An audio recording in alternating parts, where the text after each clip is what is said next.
So what's grabbing your attention about the looks of this thing here? It's the windshield angle. Yep. It's like, that's pretty intense.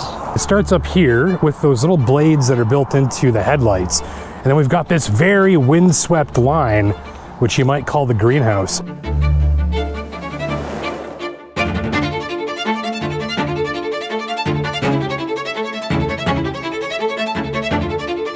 Mazda3 Sport Hatchback versus Toyota Prius, and these two are closer than you think in a lot of ways, but there are some big differences in a few key areas that you should understand if you're a little on the fence. So let's stack these two cars up side by side, line by line. And to help you make the best decision for your purchase and your fuel dollars, and stick around, I've got a ton of calculations coming your way that you're going to want to see, and later I'll be explaining to you which one of these two machines I'd be spending my own dollars on, and that was actually a very tough decision.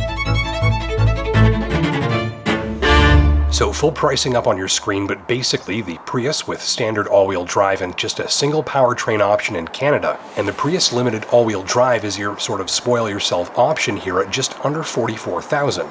That's a full $4,890 more than the top-line 3 Sport Turbo all-wheel drive Suna edition for 2024. And don't be afraid to spoil yourself on that top-of-the-line Prius either. You'll see later when I explain in dollars and cents what each of these two machines mean for your long-term gas bill. But first, let's see what's under the hood.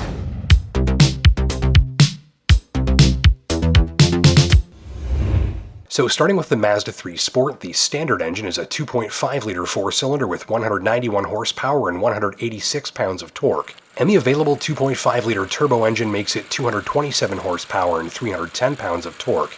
And that's running on regular grade gas. You can use premium 93 octane in the Mazda's turbo engine to bump horsepower up to 250 and torque up to 320 if you like. But assuming that regular gas costs $1.60 a liter in Canada and high test 93 costs $2.10 a liter, you're basically increasing your fuel costs by over 30% to gain 10% more horsepower and just 3% more torque. So we'll stick to our future calculations on regular grade gas. In the 2024 Toyota Prius, it's a 2-liter four-cylinder with 196 horsepower and 139 pounds of torque. When it comes to performance, look for 0 to 60 in 8.2 seconds from the Mazda3 with the standard engine, 6.1 seconds with the turbo engine and all-wheel drive. And from the Prius, 7 seconds, putting it right in the middle. But how do the Prius and Mazda3 compare on size and space?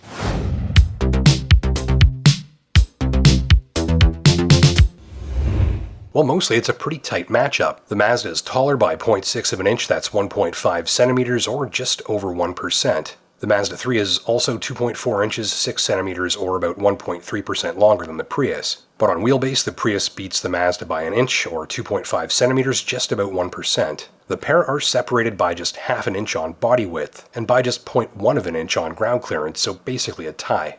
For front headroom, the Mazda3 has the advantage by just 0.2 of an inch, or half a centimeter. That's a difference of less than 1%. On rear headroom, it's a half-inch advantage for the Mazda, that's 1.3 centimeters, or about 1.4%. Those figures with the sunroof, by the way, for both cars. Front legroom has the Prius in the lead by 0.9 of an inch, 2.3 centimeters, or just 2.1%. But on rear legroom, it's the Mazda3 in the lead by 0.3 of an inch, 0.8 of a centimeter, or less than 1%, again virtually a tie.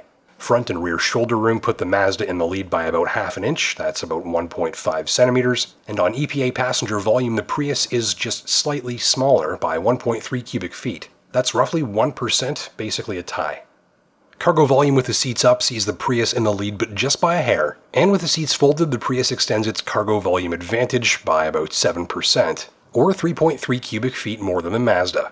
The Prius also beats the Mazda handily when it comes to cargo floor length with both the seats folded and the seats flipped up, with advantages of a little over 30% in each case. So other than the Prius leading in a few cargo measurements, there's actually very little separating these two in terms of size and dimensions. But that's not the case when it comes to their gas bill, and to show you why, it's math time, but don't worry, I've done all the number crunching for you.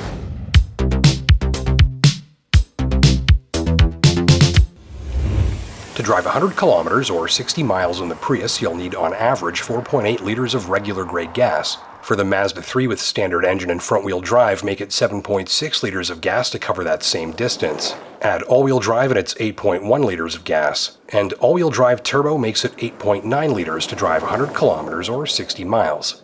In the US, that's 30 miles per gallon from the front drive with the standard engine, 29 miles per gallon for all-wheel drive, and 26 miles per gallon with turbo engine, which only comes with all-wheel drive. And to compare, the Prius with all-wheel drive comes in at 57 miles per gallon. So what does that mean in dollars and cents for your gas bill? Well, Canadian figures first. Our hypothetical Canadian is driving 20,000 kilometers per year and paying $1.60 Canadian per liter of regular grade gas. And given the fuel consumption rates that I mentioned, our Canadian driver in the Mazda 3 non-turbo with front-wheel drive has an annual gas bill of $2,432, and that's a monthly gas bill of $203. Add all-wheel drive and our Canadian driver's costs climb to $2,592 per year and $216 a month. And that's a difference of $13 per month, $156 per year, or about 7% more of your gas dollars to make the switch to all-wheel drive.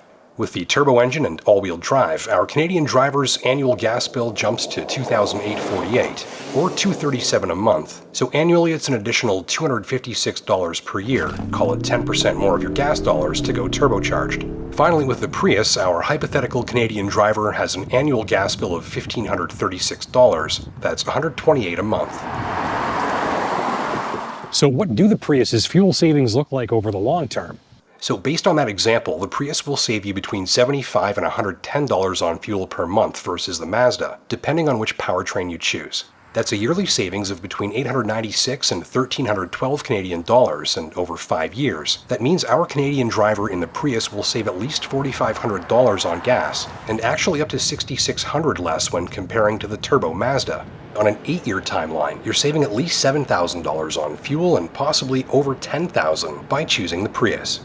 So be sure to take that fairly large fuel cost gap into consideration if you're making a long-term decision. And remember that for resale value, as gas prices climb, more and more used shoppers will be more and more interested in hybrids down the line. Likely giving the Prius higher resale value in the long term, but what is our hypothetical American driver paying at the pumps for these machines anyways? If we have a hypothetical American driver driving 12,000 miles per year and paying $3.25 American for a gallon of regular, then annual fuel costs from the Mazda 3 range from $1,300 to $1,500. That's between $108 and $125 American dollars per month. And that same driver in the Prius will have an annual fuel cost of $687 American, just under $60 a month. So in the US, that's the Prius using something like half your fuel dollars to cover the same distance as the Mazda. And that's major, but there might just be some trade-offs when it comes to the drive.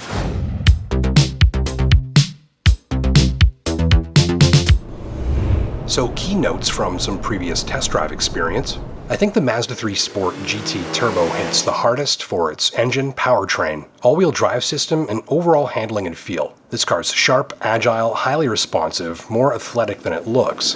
Its all-wheel drive system is fast-acting and very smart, and it can be a lot of fun to drive in the snow. Key complaints, while the ride can be harsh and noisy on rougher roads, a possible trade-off for the handling response, and I'm not a major fan of the infotainment system.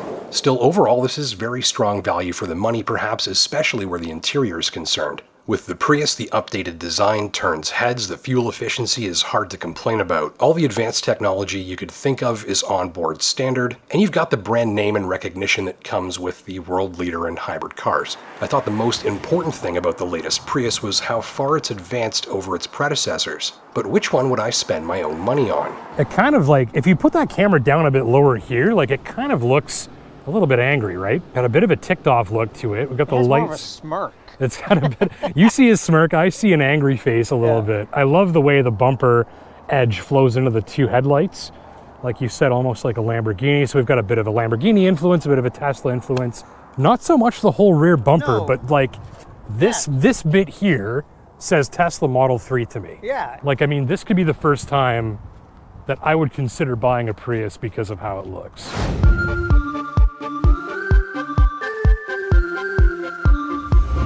So here's the part of the video where I mostly toss the numbers aside and give you more of a gut feel take on which of these machines I'd spend my own dollars on based on my own personal preferences. And it's important to say right up front that this is trickier than I thought. To me, the Prius's exterior design blows the Mazdas out of the water. It's a more impactful and special looking car. It turns heads instead of blending in, and manages to be very, very distinctive. I often caught people checking this car out and doing a double take when they saw the Prius badge on the back. Seriously, it's quite a styling exercise. The long-term fuel savings on this car, even with standard all-wheel drive in Canada, and the fact that its hybrid engine means I'm using fuel at the same rate on the highway as I am in stop-and-go driving is also a very big deal too. But I still prefer the overall drive of the Mazda. It's quieter in more situations, the engines are more refined, and that turbo engine has a stealthy punch even if it does use a lot more gas than the Prius. Both these cars are all-wheel drive, though I'd say the Mazda is ultimately more engaging with its reflexes and response. But that Prius is no slouch in handling and fun. The engine performs well, but it can be noisy and a little harsh at times. I really don't like the Prius's instrument cluster. It's small and plain and too far away. And I really love the analog dial cluster style in the Mazda. This isn't a huge deal until you consider that you're basically always looking at it. And so for my own money, despite a few notable Prius gripes, the idea of saving thousands on gas over the life of the car, plus likely higher long-term resale value thanks to the hybrid engine, means I'd be choosing the Prius, but just by a hair. Having to choose between these two machines is ultimately a very nice problem to have. And if you're trying to decide, or you've recently decided between one of these machines or the other, let your fellow drivers know down in the comments section below what your decision ultimately was and what factors swayed it for you.